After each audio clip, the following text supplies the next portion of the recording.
দিল্লির বিভিন্ন এলাকায় ওয়াকফ বোর্ডের লাগামহীন ক্ষমতা বৃদ্ধি। দিল্লি হাইকোর্ট সোমবার দিল্লির সদর বাজারে শাহী ঈদগাহ পার্কের ভিতরে রানী ঝাঁসির মূর্তি স্থাপনের বিরোধিতা করার আবেদন খারিজ করে দিয়েছে। আবেদনকারী শাহী ঈদগাহ কমিটি দিল্লি সহ ওয়াকফ সম্পত্তি দখল না করার জন্য হাইকোর্টে একটি আবেদন করেছিল। তাদের দাবি ছিল ডিডিএ বা এমসিডিকে ঈদগাহ পার্কের ভিতরে কোনো মূর্তি বা অন্য কোনো কাঠামো স্থাপন করা থেকে যেন বিরত রাখা হয়। গঙ্গা যমুনা সংস্কৃতির তথাকথিত ধারকরা নিজেদের বেলায় যে কেন মৌলবাদী হয়ে যান তা বোঝা বড় দায়। শাহী ঈদগাহ কমিটির দাবি, ডিডিএ এবং এমসিটি একে অপরের সাথে যোগসাজশে উল্লেখিত পার্কটি দখল করার চেষ্টা করছে এবং মহারানী ঝাঁসির একটি মূর্তি স্থাপনের পরিকল্পনাও করছে।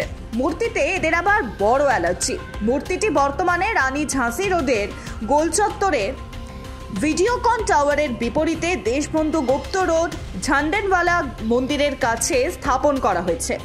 রানী ঝাঁসি রোডকে প্রশস্ত করার জন্য সরকার কর্তৃক সম্প্রসারণ পরিকল্পনার কারণে স্থানান্তরিত করার প্রস্তাব করা হয়েছে।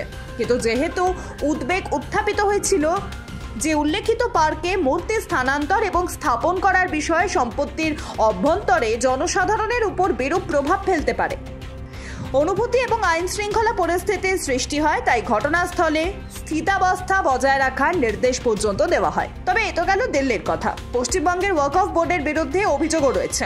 মাঝে মধ্যে এমন ঘটনা সামনে আসে যিনি সম্পত্তির আসল মালিক তিনি জানতেই পারেন না কখন তাদের সম্পত্তি ওয়াকফের আওতাধীন হয়ে গেছে।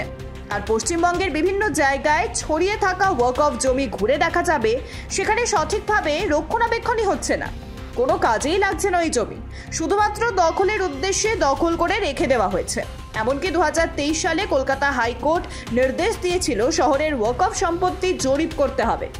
আদালতের নির্দেশে ওয়াকফের সম্পত্তি জরিপ করতে গিয়ে মার খেতে হয় কলকাতা পৌরসভার আধিকারিকদের। ওয়াকফ বোর্ডের কর্ণধাররা চাইছিলেন না তাদের সম্পত্তি জরিপ করুক কলকাতা পৌরসভা। টালিগঞ্জ থানা এলাকার সতীশ মুখার্জি রোডে 12 বিঘা জমি জুড়ে টিপু সুলতানের পরিবারের সদস্যদের কবর রয়েছে।